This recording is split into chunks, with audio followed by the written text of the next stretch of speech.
안녕하세요. 마인드 가이다입니다. 지난번 영상 애정 결핍이 가해자를 끌어당기는 이유를 잘 보셨나요?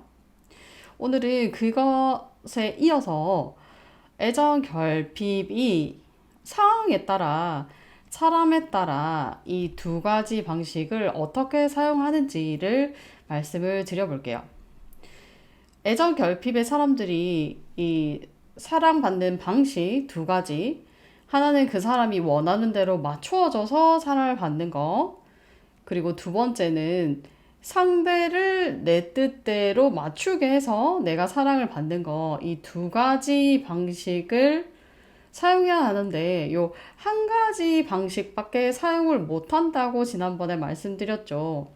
그런데 오늘은 의식을 조금 더 확장해서 한 사람이 이 한 가지 맞춰주는 것밖에 사용하지 못하는 대상이 있고, 또 다른 대상에서는 그 사람에게 오로지 내 뜻에만 맞춰, 네가 맞추라고, 모든 걸 나에게 맞춰 라고 하면서 이번의 방식만 매달리는 경우도 있어요.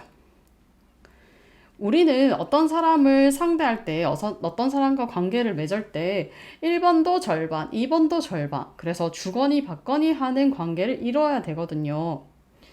그런데 여러분들은 주로 첫 번째 방식, 내가 당신들의 뜻에 다 맞춰주겠어요 하는 마음으로 살고 있는 관계도 있고, 당신이 나에게 무조건 다 맞추세요라고 그렇게 내가 엄청난 지배욕과 집착을 쓰는 관계도 있습니다.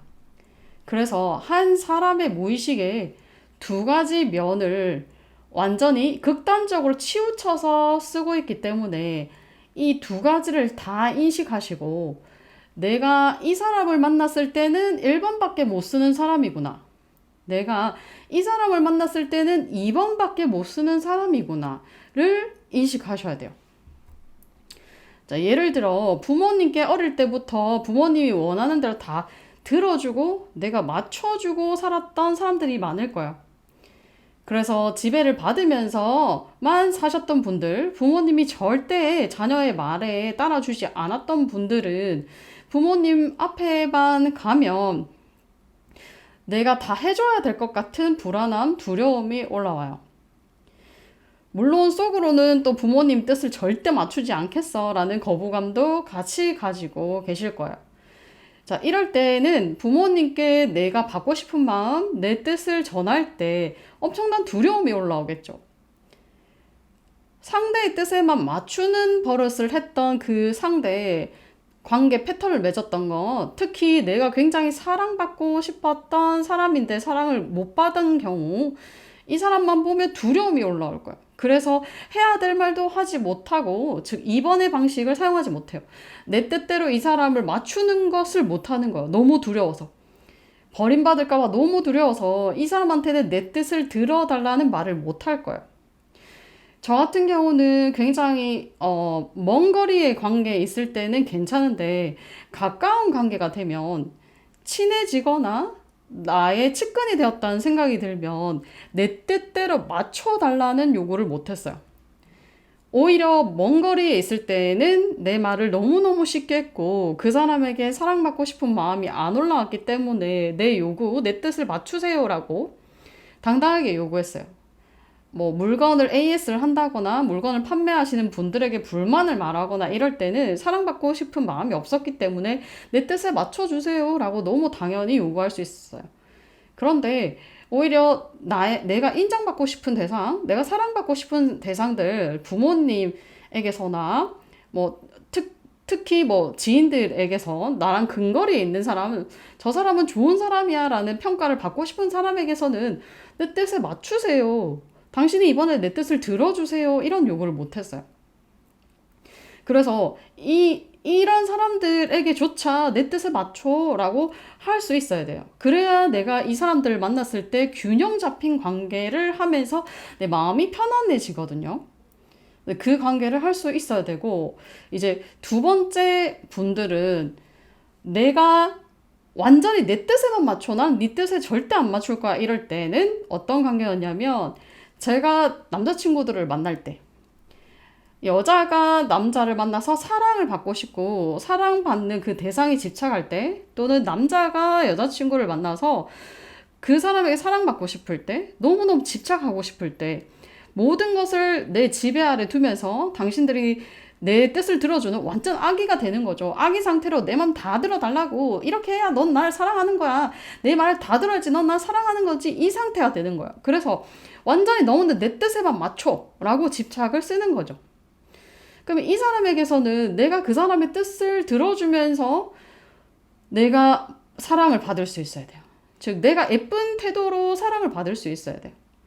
이 사람에게 계속 내한테 맞춰라고 하면 상대가 지친단 말이에요. 그걸 내가 잘 이해하고 있어야 돼요. 그래서 어떠한 관계일 때 내가 1번의 관계밖에 못 쓰는지, 또는 어떠한 대상에게 내가 2번밖에 못 쓰는지 잘 보셔야 돼요. 약간 돈이 많은 사람이거나 사회적 지위가 높은 사람, 많이 가진 사람들에게 내가 당신들을 많이 가졌잖아 라고 하면서 내 뜻에 너희들이 다 무조건 이해해줘야 돼 할 때가 바로 이때예요. 모든 사람들이 내 뜻에 맞추게 하면서 내가 사랑받으려고 하는 거죠. 만약에 돈이 많은 친구에게 너한테 이 밥값 주면 아무것도 아니잖아, 그러니까 네가 계산해, 늘 네가 계산해, 뭐 이런 거. 늘 내가 얻어먹으려 하는 게 너무 당연한 거예요. 넌 부자니까 이 정도 돈은 아무것도 아니잖아, 밥값 계산해, 이렇게 하는 거와, 또는 너희들이 나보다 나이가 어리잖아, 그러니까 나한테 맞춰, 이렇게 하거나, 당신들이 나보다 나이가 많으면 내가 어림 때 이런 모습을 하는 게 당연하지 않아? 그럼 좀 이해 좀 해줘, 이해심을 가져야지, 이러면서 어떤 이유를 계속 가져다 대면서 그 사람이 나에게 맞춰야 되는 정당한 이유가 있다라고 말하면서 계속 맞추게 하는 거예요. 자, 어떤 대상들에 내가 이렇게 쓸데없이 이유를 대면서 내가 받으려고만 하는지 그걸 잘 보셔야 되는 거예요. 이 또한 내 뜻에 맞추려는 행동이거든요. 근데 이런 것들을 많이 놓쳐요, 많은 사람들이. 이 이유가 너무 타당하고 논리적이고 합당해 보이거든요. 그래서 상황에서 내가 계속 이렇게 떠올리는 생각들의 모순점을 발견하셔야 돼요. 내가 이런 이유를 갖다 대면서 또 받으려고 하고 있고, 또 다른 상황에서는 또 이런 이유, 다른 사람이 나에게 그런 이유 됐으면 굉장히 싫어했을 텐데 나 역시 그런 이유를, 똑같은 이유를 대면서 이 상황에서는 이 이유를 대면서 맞추라 하고 있고, 저 상황에서는 저 이유를 대면서 맞추라고 있고, 어쨌든 모든 것들이 다 내 위주로 핑계를 대면서 사람들이 맞춰라고 하고 있어요. 이런 부분들을 잘 인식하셔야 되는 거예요. 그래서 내가 어떤 그 순간에 그 사람이 나보다 높은 위치로 보고 그 사람을 갑으로 두니까 너는 나보다 훨씬 편하잖아, 행복하잖아 하면서 네가 나한테 다 맞춰, 이렇게 괴롭히는 거야. 이것도 괴롭히는 거거든요. 나한테 다 해줘, 내 뜻에 다 맞춰줘, 이거는 굉장한 괴롭힘이에요. 그래서 그 사람의 뜻에 따를 수 있어야 돼요. 내가 이렇게 하면 상대가 힘들겠구나, 내 뜻에 다 따라달라고 하면 당신이 힘들겠구나. 나도 이걸 겪어봤잖아요. 내가 그 사람 뜻에 모든 걸 다 맞췄을 때 내가 얼마나 불행하고 힘들고 아팠던지 그거 알면서도 이번 상태가 돼버리는 거죠. 그래서 어떤 사람을 만나도 1번과 2번을 반반씩 균형 있게 쓰실 수 알아야 돼요. 만약에 내가 어떤 사람에게 1번만 떠오르면 2번을 쓸 수 있도록 에너지를 다른 차원으로 쓰도록 노력해야 되고, 또 내가 어떤 대상을 만나 2번밖에 못 쓰면 내가 이렇게 주는 에너지를 써야 돼요. 그것이 바로 무의식 정화이고, 큰 의미에서 애정 결핍의 사람들이 최종적으로 정화해야 되는 마음입니다. 완전히 당기고 있다면 놓아줄 수 있어야 되고, 완전히 질질 끌려가고 있으면 내 쪽으로 당길 수 있어야 돼요. 어떤 사람이든 내가 밀당을 자유롭게 쓸 수 있는 고수가 되어야 되는 거죠. 오늘의 영상으로 여러분들이 애정 결핍을 완전히 정화할 수 있도록 어떤 사람마다 다른 내 무의식이 자극된다는 것을 알고 그 상황에서 대처하는 법을 배워야 돼요. 어떤 상황에서 습관화되어 있는 내 무의식적 작용을 인지하시는 데 도움이 되셨기를 바라며 오늘도 여러분의 성장을 응원하면서 영상을 마치겠습니다.